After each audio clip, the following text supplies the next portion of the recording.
Swearing from now. Wow, hello everyone. Good evening and good morning. Good afternoon, everyone. Welcome to another industry professional session.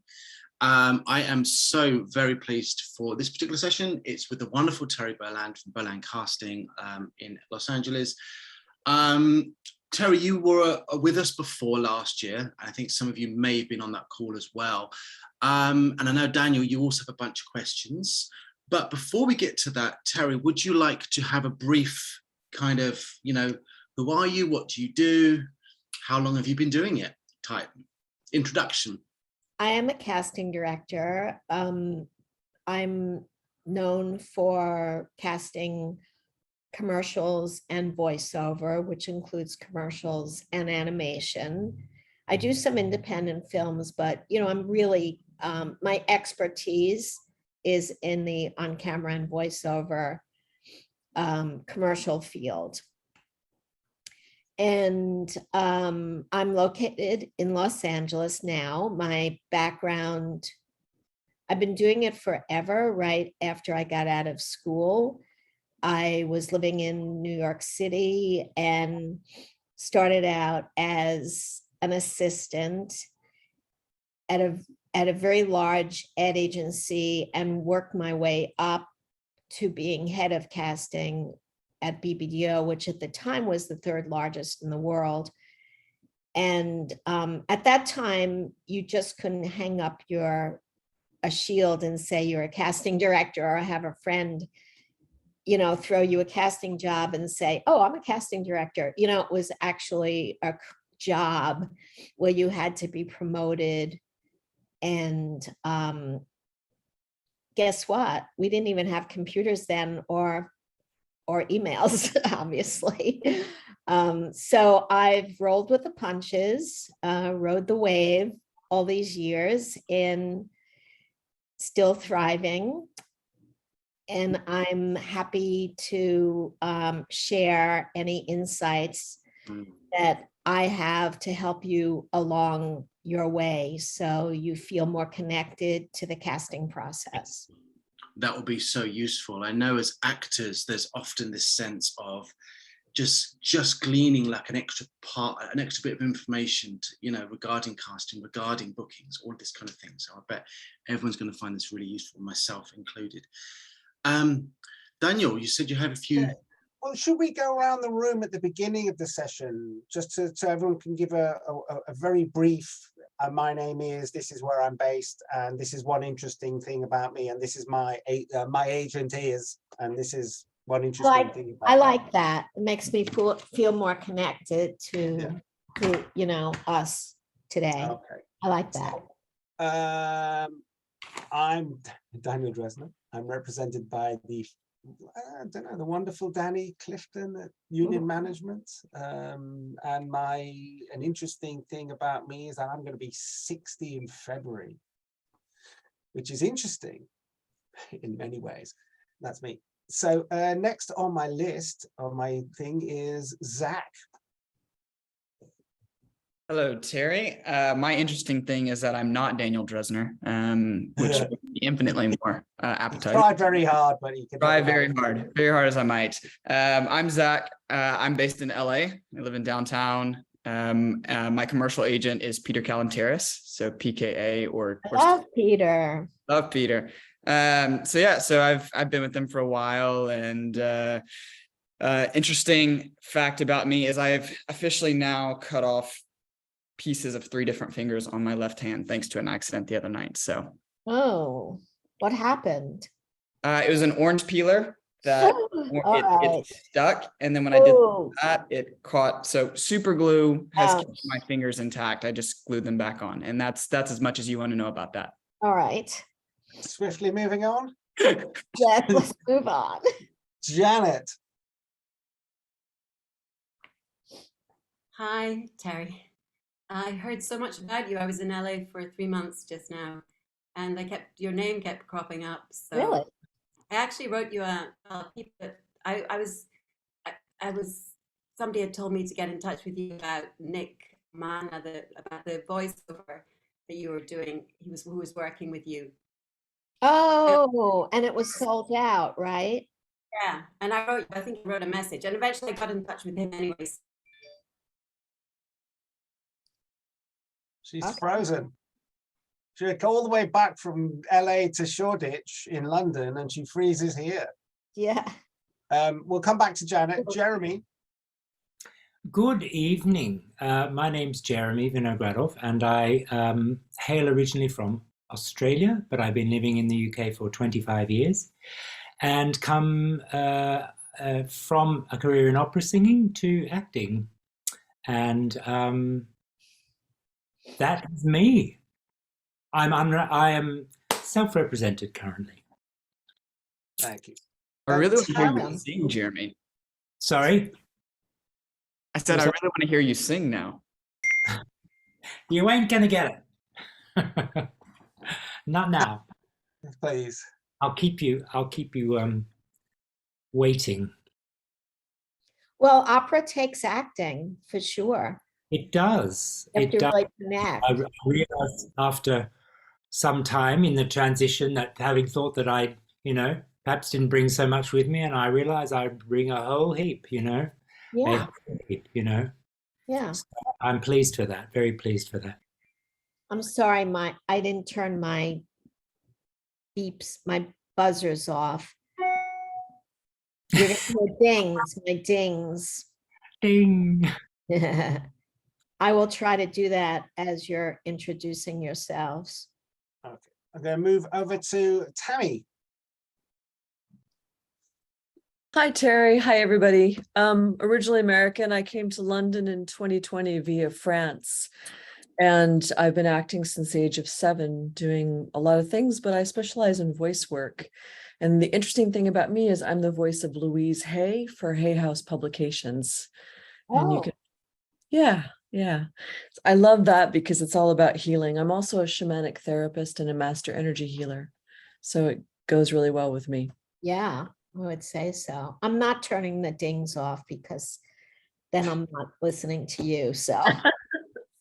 And thank you very much for tonight. You're welcome. Thank you, Tammy. Claire. Hi Terry, hi everyone, nice to see you all.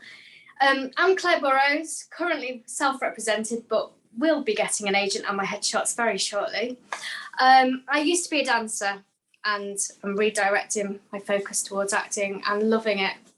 So just trying to work as hard as I can and get as much experience as I can. Thank you. Thanks for tonight. You're welcome. Thank you, Claire. Liz.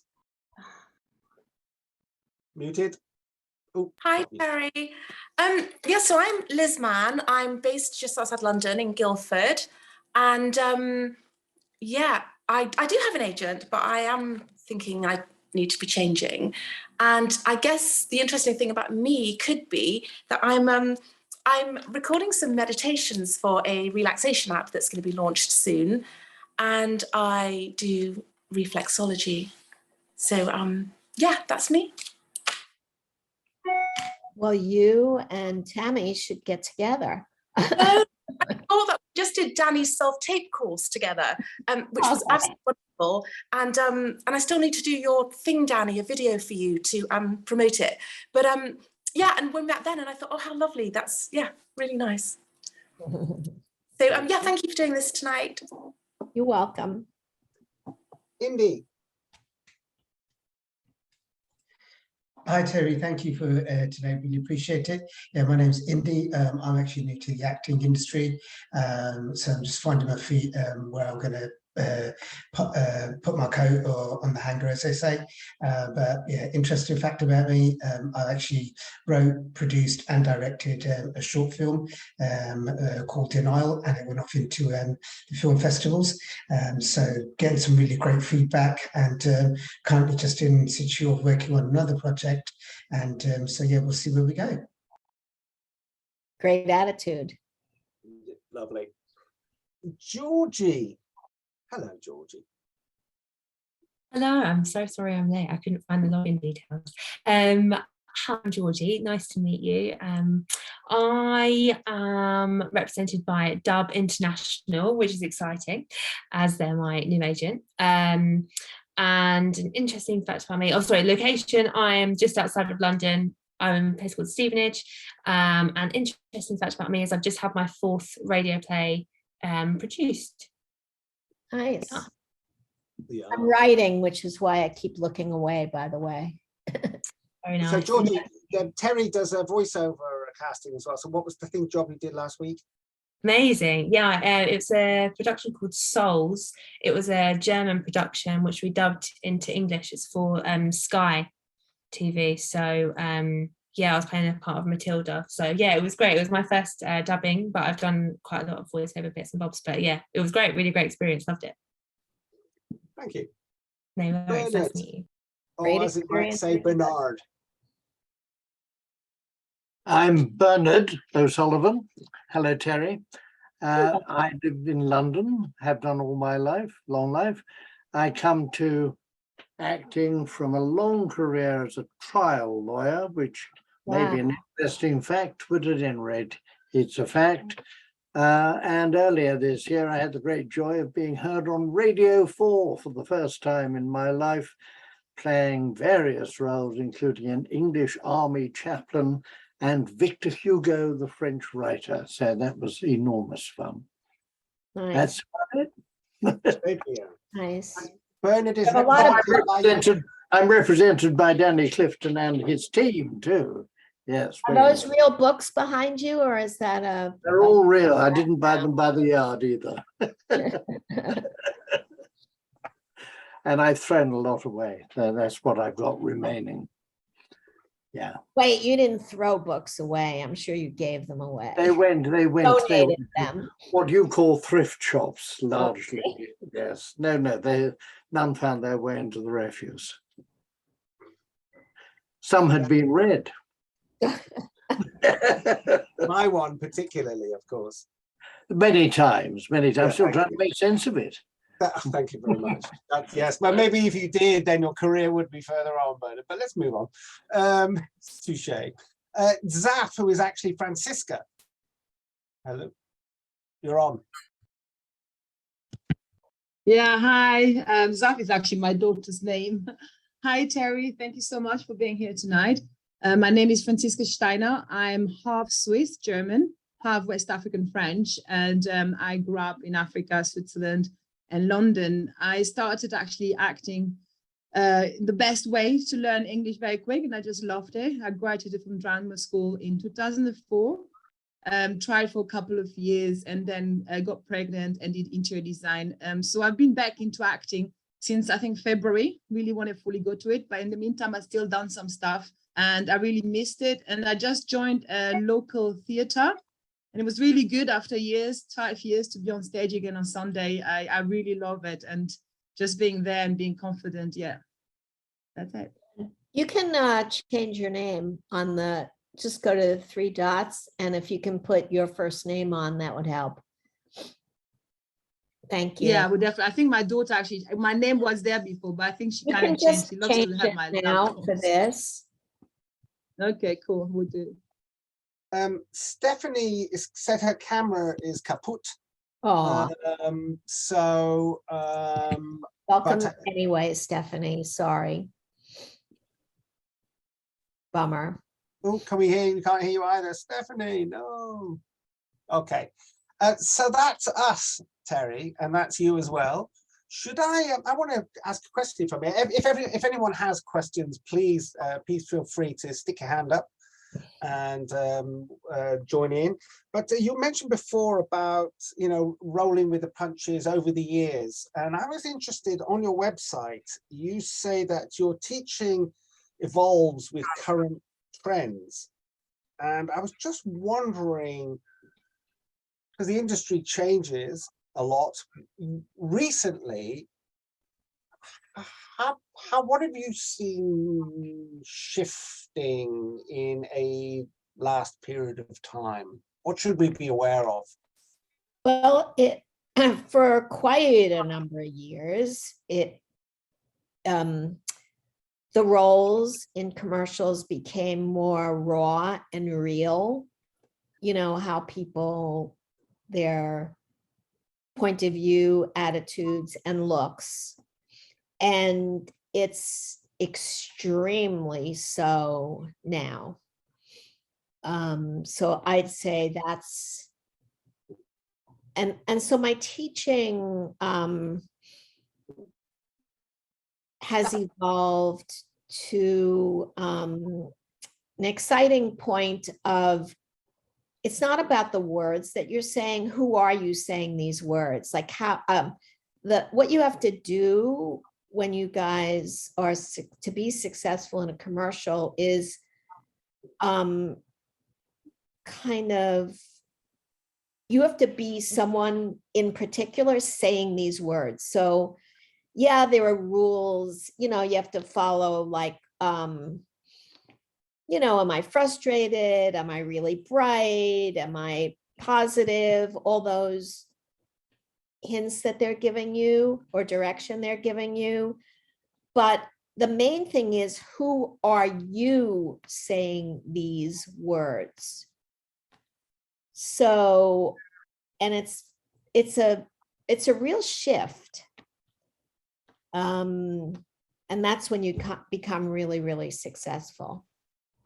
And so comfortable that when you walk in a room, even if it's a Zoom room, there's someone authentic that has layers of, that has a life that we're feeling. I always say that commercial auditions, commercial self-tapes is, you know, it's like a mini film. It's a definite skill in itself, and you're putting together these nuanced performances in a very, very, very short space of time, right? Yeah, I approach it as a short scene.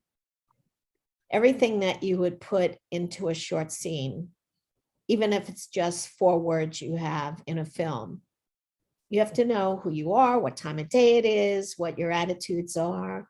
You know, yeah, like Danny said, look at it. Those of you who are more comfortable and familiar with film or television, it's pretty obvious to you that they're not casting you because you said the words right. Then they're casting you because you're a character that fulfills this role. And it's the same thing for commercials. And it's very hard to comprehend that when they're not words that you would ordinarily say, if you even have words at all, you know, and there's usually a mention of a product. So, or sometimes, but you have to not approach it that way. Which sort of makes, you know, you mentioned, you didn't mention the phrase real people as such, but we've, you know, it must be 20 years now, I think I've been hearing about real people, casting real people, and almost every actor I've spoken to has said, what do they mean by real people? So what do you mean by real people? Yeah, they don't even use, here in LA, they don't even use that phrase anymore. It's so taken for granted. What I mean by real is acting authentic, that we feel your personality, we feel your point of view, who you are saying these words, and that you seem like an everyday person, not an actor presenting anything. So in a way, it's about the comfort that when one walks into the room or is doing the tape, it's about the level of comfort one has with oneself, and it just happens that you're talking about the product as well. Is that what you mean by authentic? Yeah, like if you're, just say you're frustrated with humor. Just say that's what you decide this particular commercial, the role that you're playing calls for.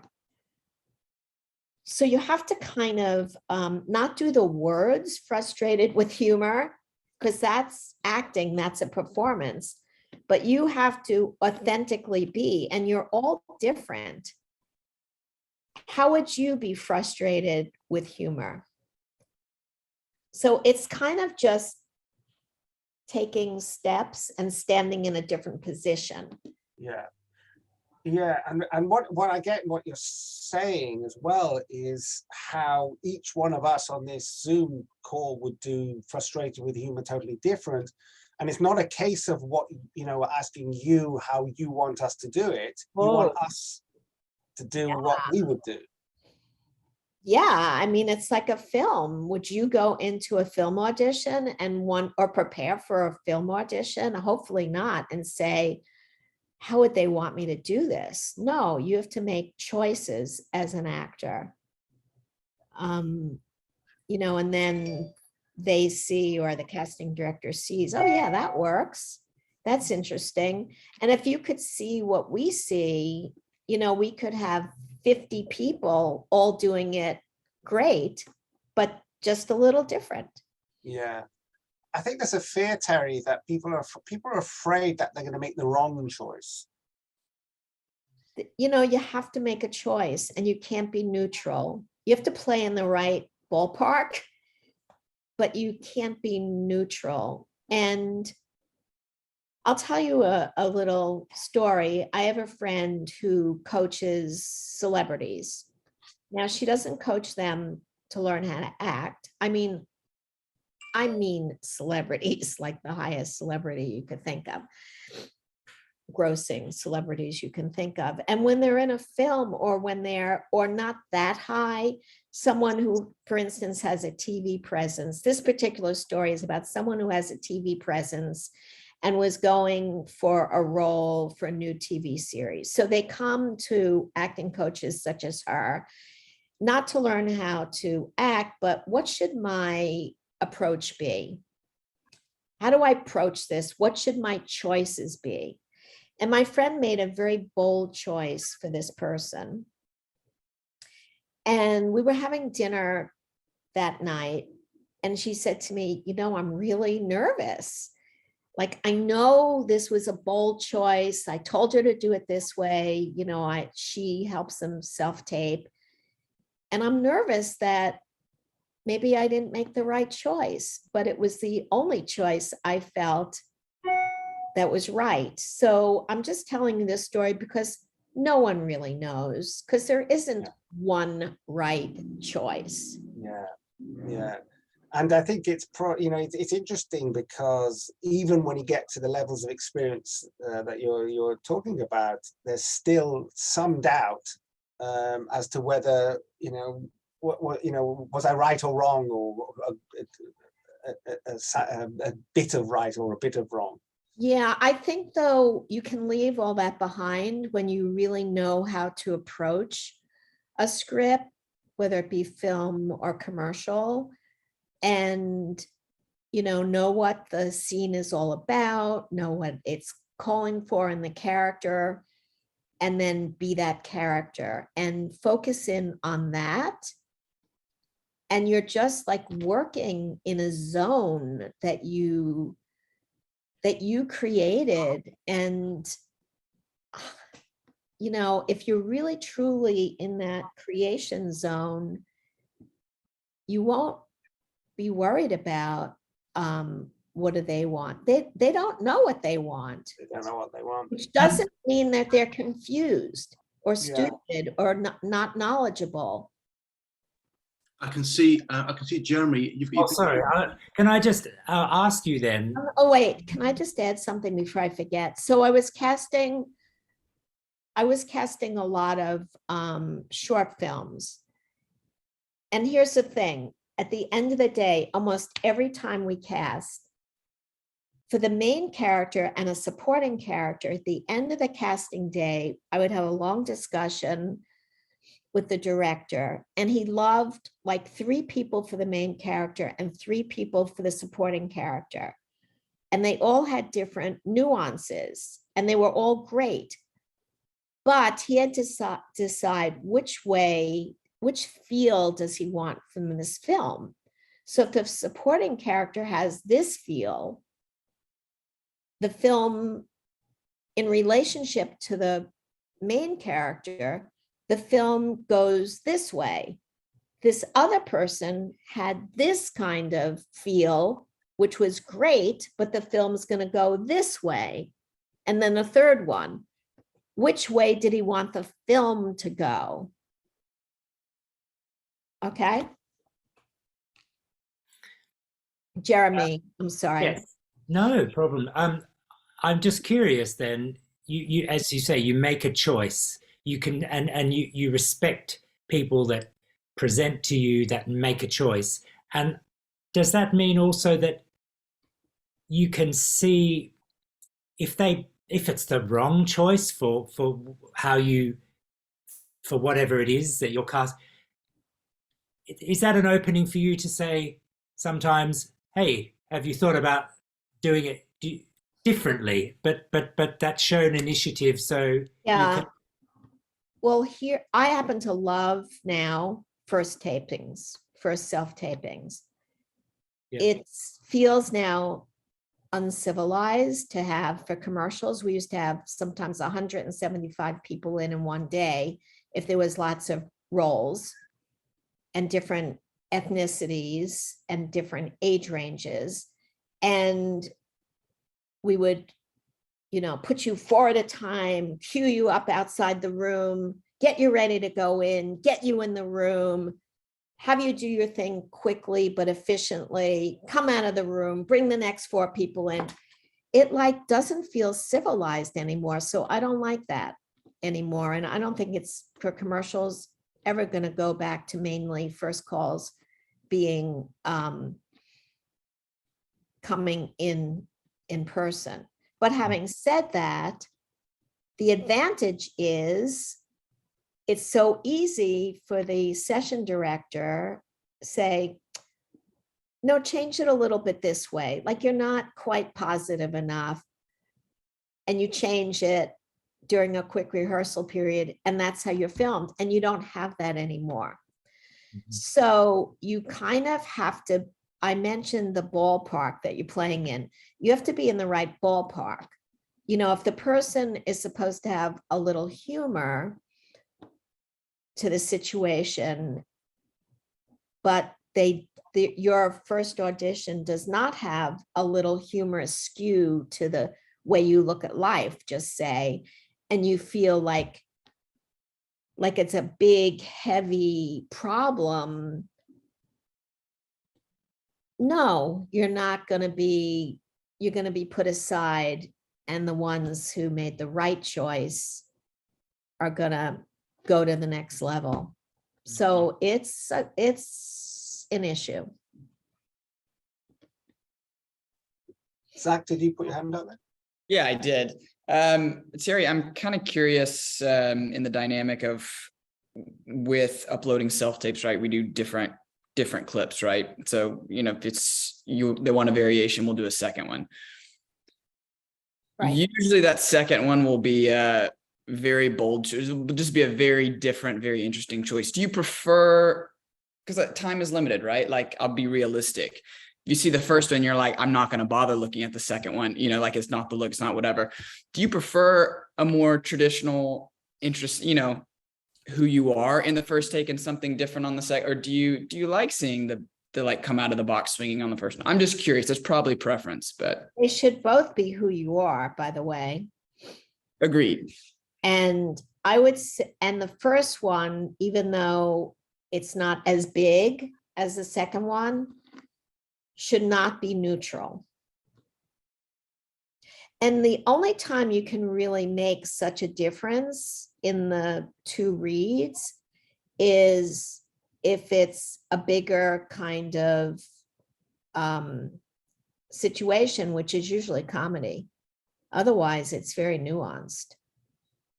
So if I guess that's more my question, because sometimes there's not much to do. I just had one where it was literally you're in a huddle to get ready for a thing. And I'm like, I'm by myself. There's only so much you can do here. So what's a second variation of that? So I think that's more my question of, is the nuance something that you're paying attention to in the second one, or do you like it just a completely different take? If it's that kind of thing, first of all, they're looking for a look. Yeah. And they're looking for a comfort level. So both of them, obviously you have the look, you can't change your look, and hopefully you're comfortable. So you have a comfort level in both. The thing about those kind of things, you don't want to do, you want to add a little to what they've asked you to do. So you're in a huddle, and what's happening in that huddle? For this one, it was somebody's getting ready to go out on stage, so a musician. And you're huddling for what reason? It's a great question. I think it was more of like a pre-game huddle before they, all go on to the. Yeah. So definitely you shouldn't just be in the huddle and go, okay, guys, let's make it the greatest show. Maybe you add a little something like, here, come over here. And then, okay, guys, you know what I mean? Like create a little bit more of an environment to add to the face value of what they've asked you to do. Can I join in on this because yeah, definitely. I want to improv a bit. Yeah, it strikes me that you see like still plenty, and they're not in person, but you'll see 50 tapes come through for one character or one for something. But the thing that pops out, it must be, it must be a struggle sometimes to keep awake, I would imagine. So there must be something that will pop out above the rest. So in your experience, though, if you can you think of a couple of examples when something like that's happened? Well, first of all, being so connected, likable, involved, connected, and comfort. Other than that, there's no tricks that's going to make you pop out. I would say the biggest pop for what we're talking about is what I already said, rather than just, for instance, if you would approach this where you're in the huddle, okay, guys, whatever you're saying, add a little before or a little after, like maybe you're done with the huddle, like, all right, we're ready to go. Come on, guys. You know what I mean? Like expand on it a teeny weeny bit. So bookend it with personality. Yeah. And would that be if you're doing 2 takes of that, as Zach was talking about, would that be your first take or definitely the second one? You're being too serious about this stuff, guys, and you're being too analytical. Okay. Hopefully you feel like a musician. Hopefully you feel connected with your other musicians. Hopefully you feel jazzed about the, and buzzed about what you're about to do, and you just roll with it. Otherwise, you can't like pick this apart. It's not so serious. In terms of, I hate the expression, but it's the first thing I'm coming up with is have fun with it. I hate that expression, but it's true.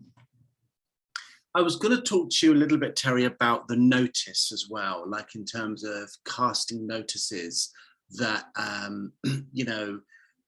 we get from the producers. It's often a very quick turnaround, right? It's often literally about a day. Yeah, exactly. So in terms of, getting all your stuff and kind of having a turnaround of maybe 2 days, maybe even a day sometimes. That's a lot. That's a lot. Yeah, exactly. Do you have any advice for actors that kind of, that have a very short turnaround and anything like that?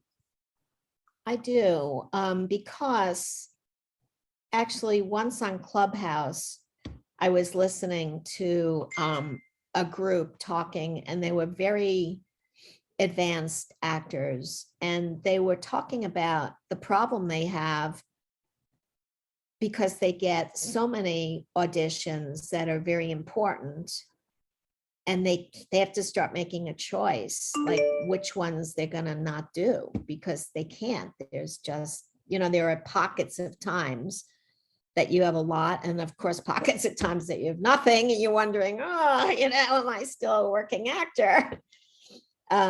We go through that with casting directors too.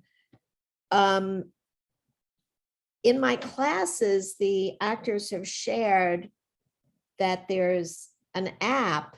In fact, I need to put it on myself of where instead of memorizing, of course, you have to become very, very familiar with each script. But instead of memorizing it, there's a teleprompter app that you can put on your phone. So I would say if you use that, that could take, eliminate a lot of time memorizing or getting to know it very well. And other than that, if you do get into the situation where there's an amount of time that you get too many, hopefully you have one agent, who knows the volume that you've just received, and you can, email them a little note, like, it's not possible for me to do a good job on all of these. I'm gonna not do this one. Hopefully you have a relationship like that with your agent. Of course, your agent wants you to do everything. Yeah, that makes sense. And by the way, if anyone has any other questions for Terry, anything they want to, any clarity, just put your hand up. I've got everyone on gallery view. So yeah. You've always had a wonderful reputation, Terry, of being very approachable, and through your workshops that I've taken, through your courses and everything. In terms of being contacted directly by actors, by us, with our updated materials, where do you stand on that? It's really interesting. I do have an email, info@Berland Casting, where you can communicate with me.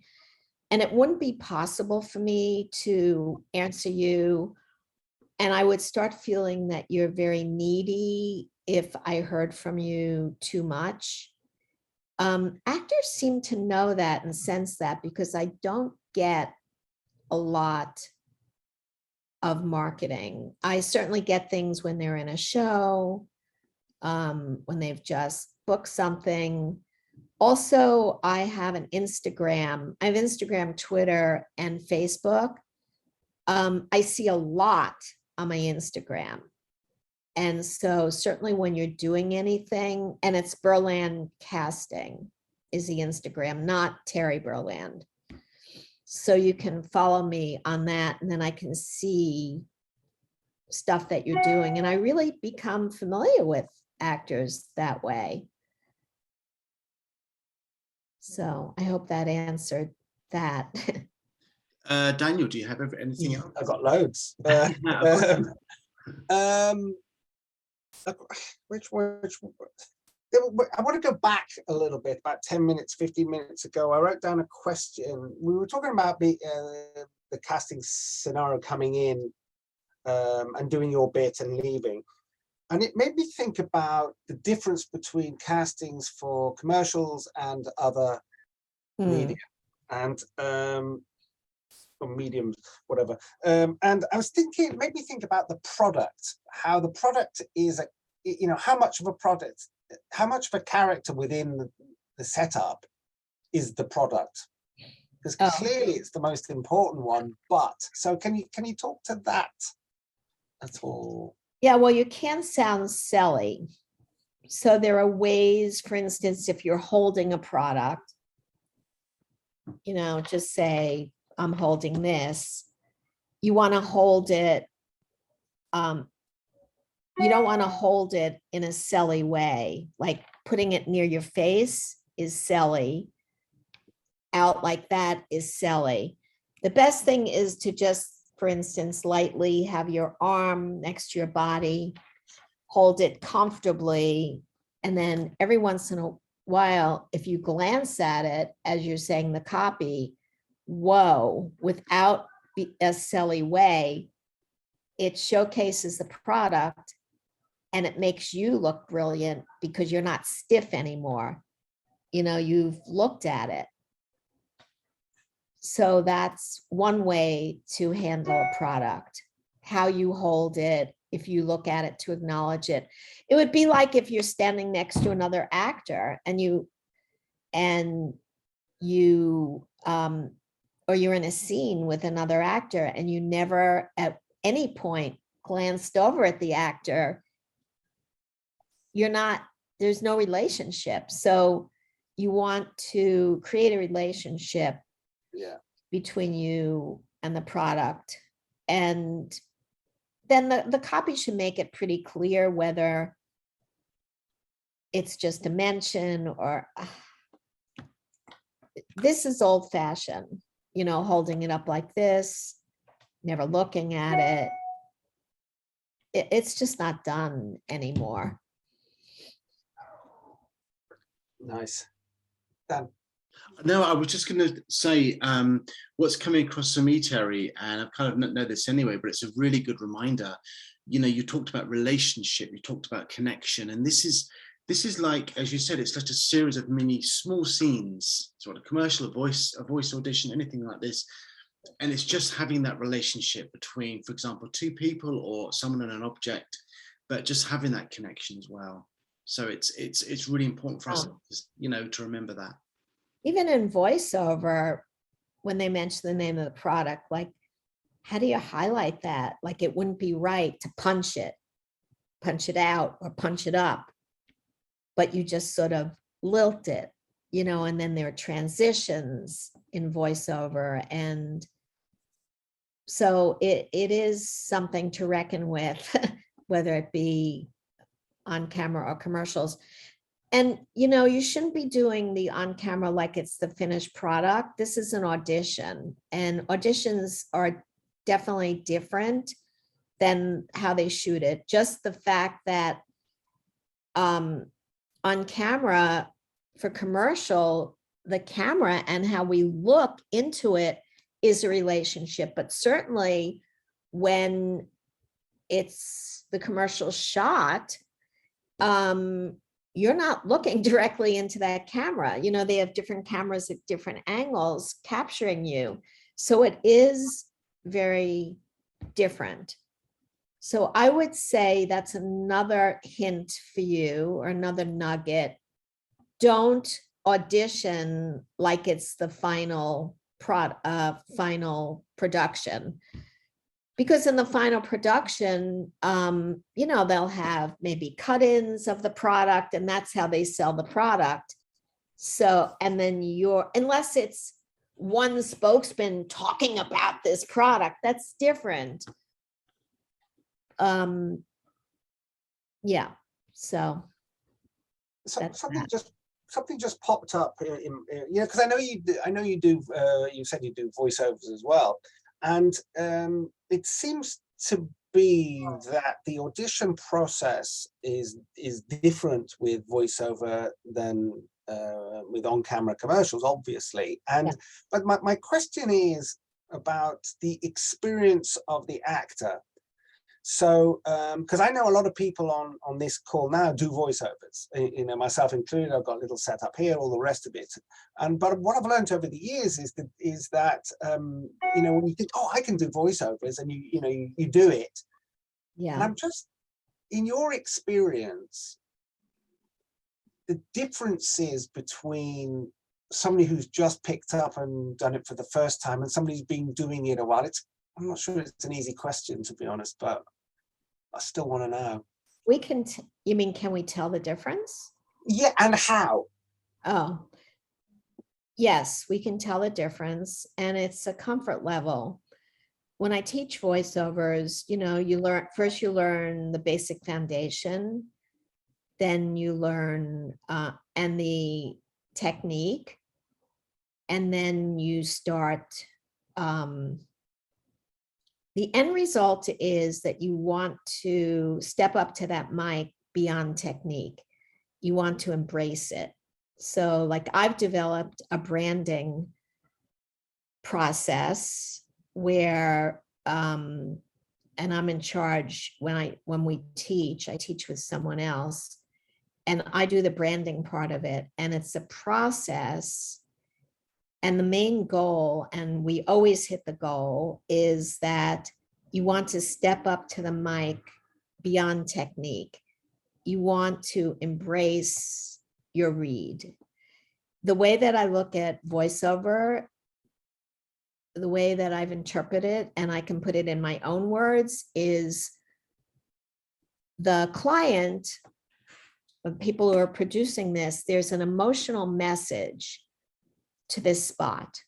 And by the time it gets to casting the voice, you are the sound of your voice has an emotional message. So you have to understand that, and you're being cast to top off, to finish off the emotional message of this spot.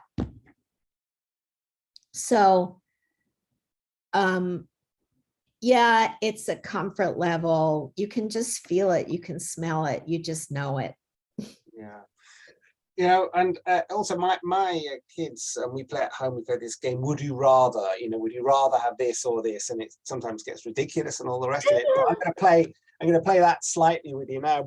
Would you rather have a voice that was technically, they're the right distance from the mic and everything's technically sounds good, but wasn't quite what you were looking for? Or would you rather have something that sounds like the right voice, but they just don't get the relationship with the microphone?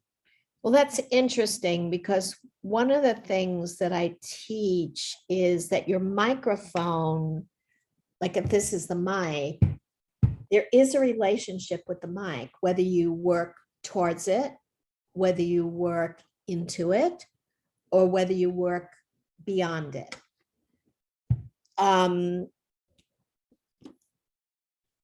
And this is kind of complex, my answer. I hope I don't lose my,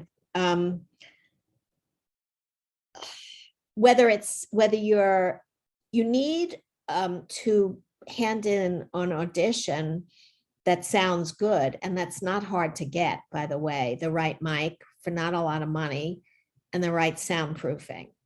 So that part of the answer is it has to sound good quality, because when I'm listening to all the submissions that come in, if it's not good quality, and sometimes actors just, I don't know whether they forget or sometimes it doesn't work, but they don't normalize their read. So the read is like this, I can't hear it, even when I put it up to the highest. So sometimes I have time, I'll quickly email the agent and say, hey, listen to what so-and-so, what they handed in. Can you have them redo it and normalize it? But I don't always have time for that. So your question kind of is, my goodness, by the time you start sending in auditions, you better make sure that you have a good sound. And it really surprised me, because I was just yesterday, in fact, we haven't even booked the person yet. Oh, we just booked them yesterday.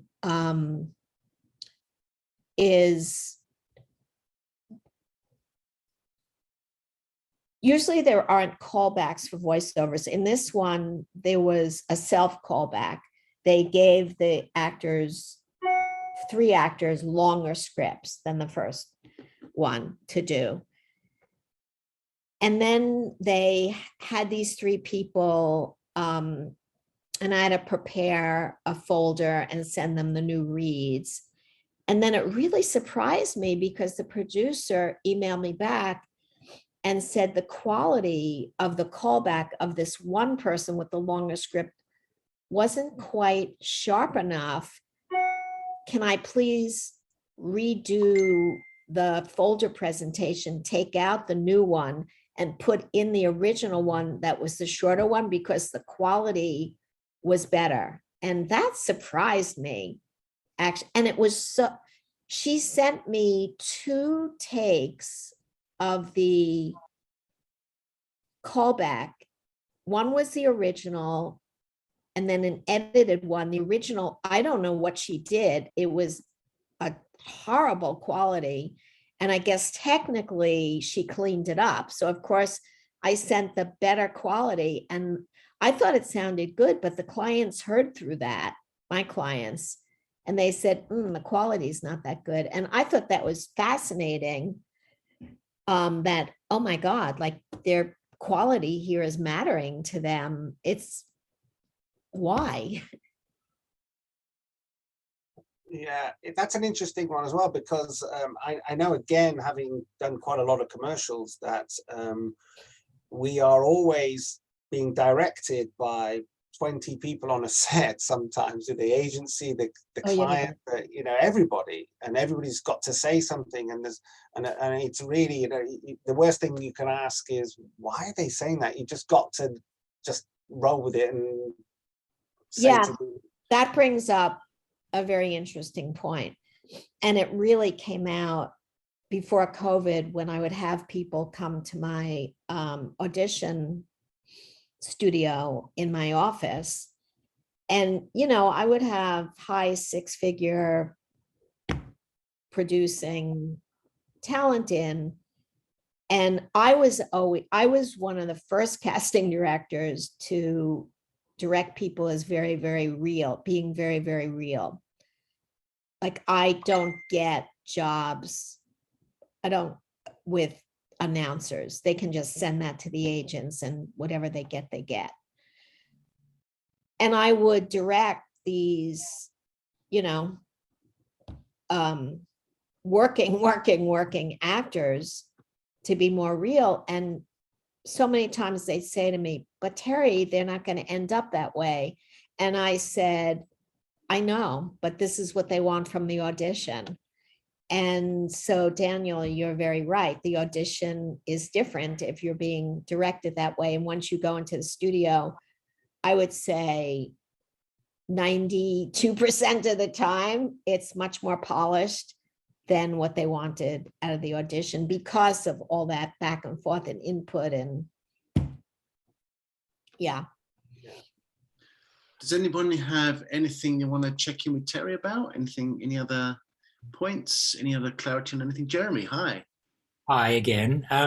Actually, this goes back way back to your opening comments, Terry. And I was curious when you talked about, Daniel, of course, mentioned, rolling with the punches. And you said, rolling with the punches, you said back in the day, and it was like you were referring to a shift in who are casting directors and what's acceptable now. People, sort of more traditional type versus the newer type or something. Do you know what I'm referring to?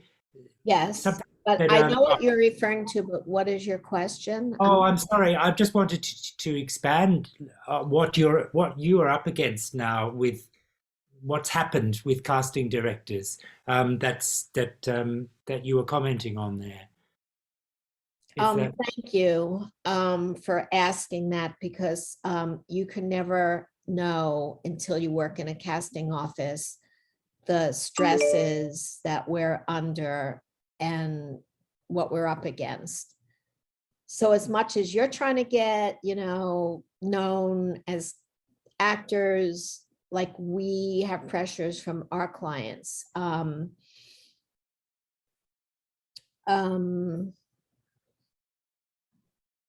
What are we up against? Well, for voiceover, it's blatant, we don't direct you in the beginning, lack of time, less time than we used to have. There's no time, for a casting session where we listen to your voice and then we say, yeah, come, you'd be to the agent. This was the process we used to do. This one would be good. Yes, have them read. Then you come to our office, blah, blah, blah. Right now, I give my direction to the agents, and everything has to be interpreted. And then you give me the reads, and then I go through them and decide who the client should get. I used, even after this, right when this started, I used to give 50, 60 reads, and now my clients won't tolerate that. They only want 25, for instance. And that makes me feel really, really badly, because I I never wanted to have such influence. Like I like giving actors chance, and it kind of depressed me. So I had to look at it a different way to keep doing this, thinking, okay, well, the actors still have a chance, but it goes through me. So that's a big change. And then the on camera, like I said, it's a two-edged sword. I like the change.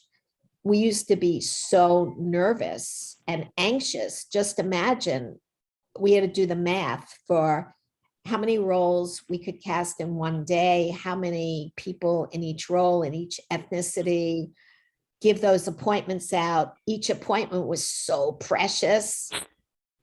And now it's not. I can take more chances. And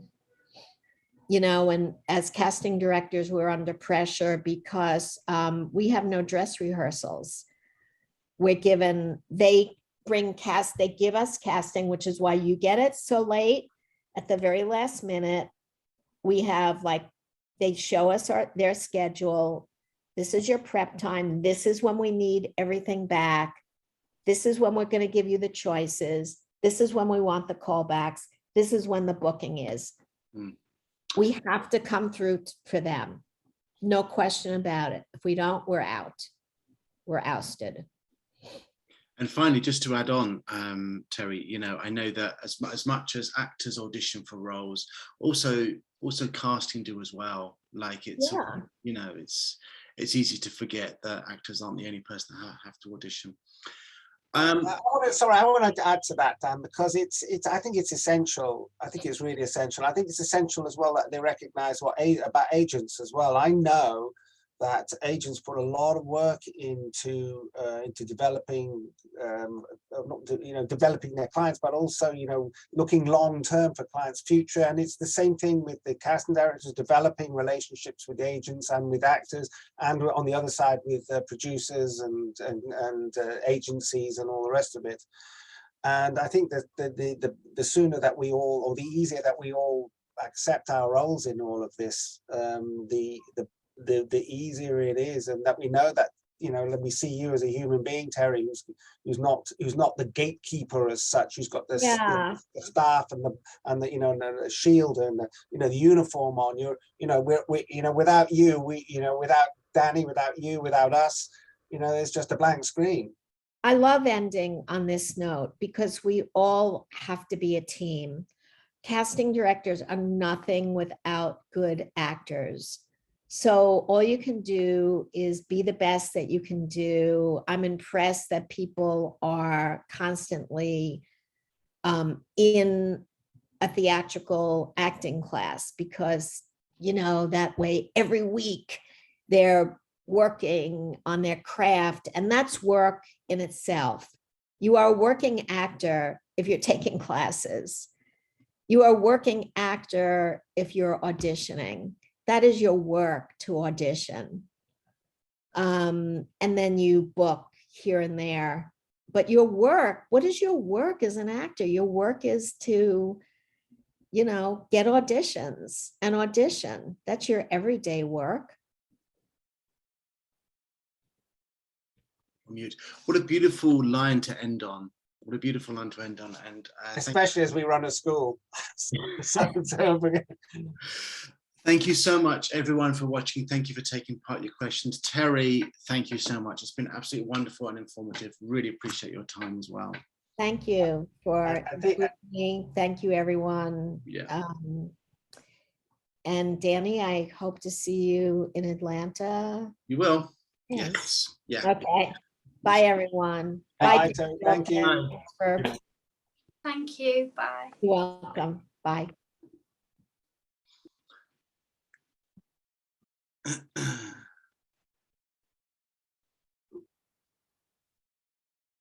Hi, Liz.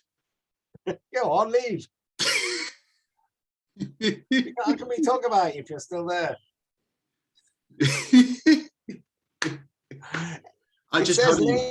Hold on. Oh, there you go. All right, all right, nice, good. Well, there we are. Oh, hold on, stop record. Whoops.